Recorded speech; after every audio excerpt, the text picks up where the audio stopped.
The basic problem with working in an office is you're just not in control of your work environment. Howdy, my name is Matt, and I'm the CEO of Automattic, the company behind WordPress.com, Jetpack, and WooCommerce. We're coming up on over 800 employees, and they live everywhere, from California to Alabama, Mississippi, to where I live in Texas. They're also in 67 countries: Canada, Mexico, India, New Zealand. Some of them choose not even to have a home base. They're nomads. Whether they're in RVs or traveling through Airbnbs, they're in new places every day, week, or month. As long as they can find good Wi-Fi, we don't care where they are. Our focus on distributed work wasn't something that happened accidentally. It was a conscious choice from the very beginning. In fact, you'll probably notice I don't use the word remote because it sets up the expectation. There are some people that are essential, some that aren't. I use the word distributed to describe what we do, where everyone is on an equal playing field. I think a distributed workforce is the most effective way to build a company. The key is that you have to approach it consciously. When we started WordPress, many of the first 20 hires were people who I'd never met in person, but we'd already collaborated online, sometimes for years. I wanted to continue that as the company grew for one simple reason. I believe that talent and intelligence are equally distributed throughout the world, but opportunity is not.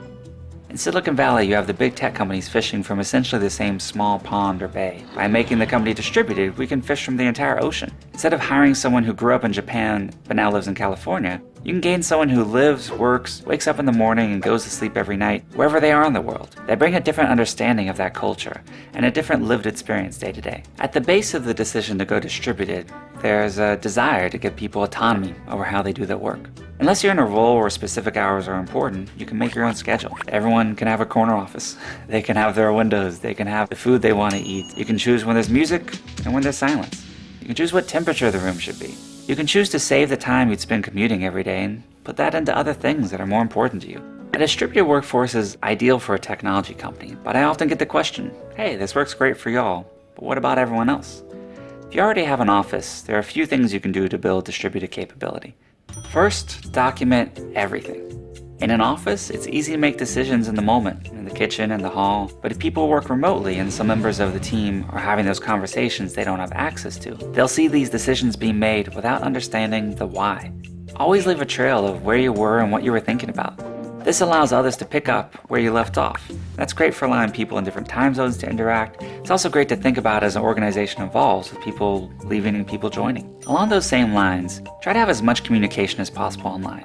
When everything's shared in public, it allows those new people to read through and catch up quickly. You also need to find the right tools. There are so many apps and services that help with day-to-day communication, video conferencing, project management, you name it. If you look around the office, the things that changed how you work probably aren't objects anymore. They're things you access through your computer.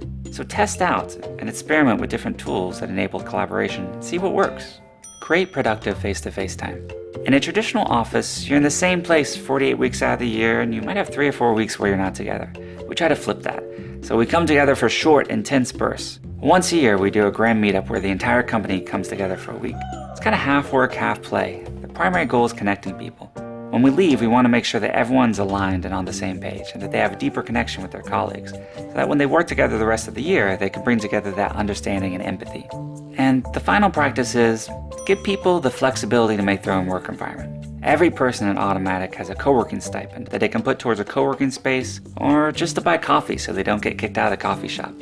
We even had one group in Seattle that decided to pool their stipends together and rented a workspace on a fishing pier.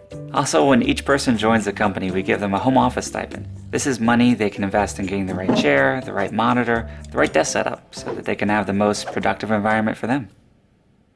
Today, there are just a few companies that are distributed first, but if you fast forward a decade or two, I predict that 90% of companies that are going to be changing the course of the world are going to function this way. I think that companies will evolve to be distributed first, or that they'll be replaced by those that are.